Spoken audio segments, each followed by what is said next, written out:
Local to global news at your fingertips. మీ చేతిలో ఒక ఆయుధం. Download Raw TV app. Media legend Ravi Prakash is back. నా పేరు ఈ కరుణాకరణరావు. మా సిస్టర్ చనిపోయింది 2023లో సార్. ఏమండి, అయితే నా మీద క్రెడెన్షియల్స్ అన్నీ కూడాను మా అక్క నామినీగా రాసిచ్చింది. ఇందులో ఉన్నాయి అప్లికేషన్స్. ఇవి నేను పలుమార్లు ఎంఈఓ గారికి సమర్పించాను. అయినా సరే నా పట్ల ఆయన కనీసం కన్సర్న్ చూపించలేదు. మా ఫాదర్ పేరు ఉందేమో అనుకుని మా ఫాదర్ పేరు మీద మేము ఆల్రెడీ ఇచ్చాం సార్. అయితే అది కాదని చెప్తే మళ్ళీ నాది నేను మళ్ళీ రిజిస్టర్ చేస్తే ఇది మీరు రుజువు చూపించుకోండి అని చెప్పి మళ్ళీ నన్ను అభియోగాల్లోకి నెట్టారు ఎంఈఓ గారు, సదరు విశ్వనాథ్ గారు, ఎంఈఓ గారు. ఇది ఎంతవరకు న్యాయం సార్? అందులోనే ఉంది అప్లికేషన్లోని. అక్కడ వాళ్ళు చెప్పినా సరే ఈయన కన్సిడర్ చేయకపోవడం, కన్సర్న్ చేయకపోవడం. మా ఫాదర్ 76 సంవత్సరాలు కలగా పర్సన్ తీసుకొని 2 సంవత్సరాలుగా తిరిగితే ఈరోజు నా ఉద్యోగం కూడా పోయింది. నన్ను దొబ్బిమన్నారు. అయినా సరే నేను అన్నిటికీ అంగీకరించే నేను ఇక్కడ కూర్చున్నాను సార్.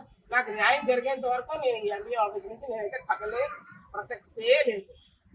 దయచేసి మీరు అందరూ గమనించగల ప్రార్థన.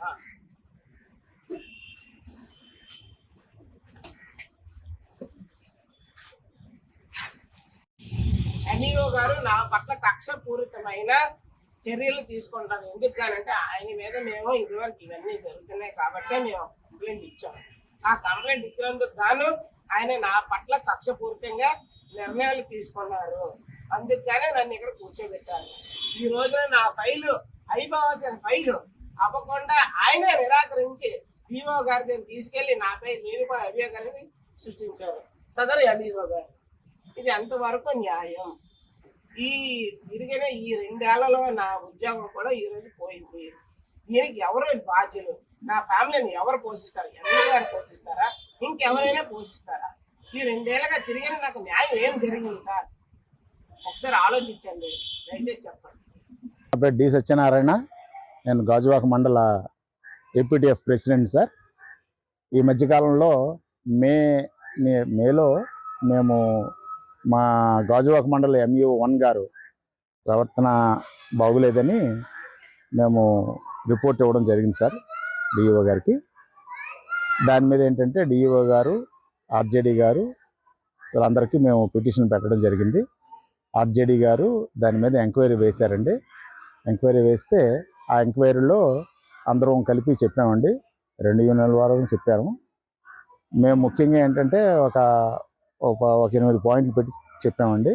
ఆ 8 పాయింట్ల మీద వాళ్ళు ఎంక్వైరీ చేశారండి. అన్నీ ఓకే అయ్యాయి అని చెప్పారండి మాతో. దాని మూలకంగా ఎంఈఓ గారి మీద చర్యలు తీసుకున్నారండి. ఇప్పుడు ఆ చర్యల్లో భాగంగా ఏంటంటే మా ఎంఈఓ గారి వాళ్ళు అంటే ఆఫీసర్సు 4 పాయింట్ల మీద ఇచ్చారండి.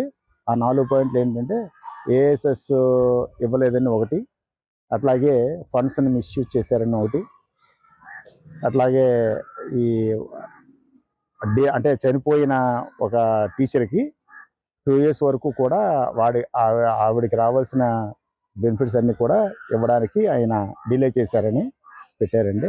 దాని మీద ఈ చర్యలు తీసుకున్నారండి. ఆయన సస్పెండ్ చేయడం జరిగింది. చరిత్ర సృష్టించినోడు ఇప్పుడు ఆ చరిత్రని తిరగరాయబోతున్నాడు. అబద్ధాల గోడల్ని బద్దలు కొట్టి నిజాలను రాగా మీ ముందుంచబోతున్నాడు. నిజమైన వార్తల కోసం వెంటనే డౌన్లోడ్ చేసుకోండి రా యాప్ని.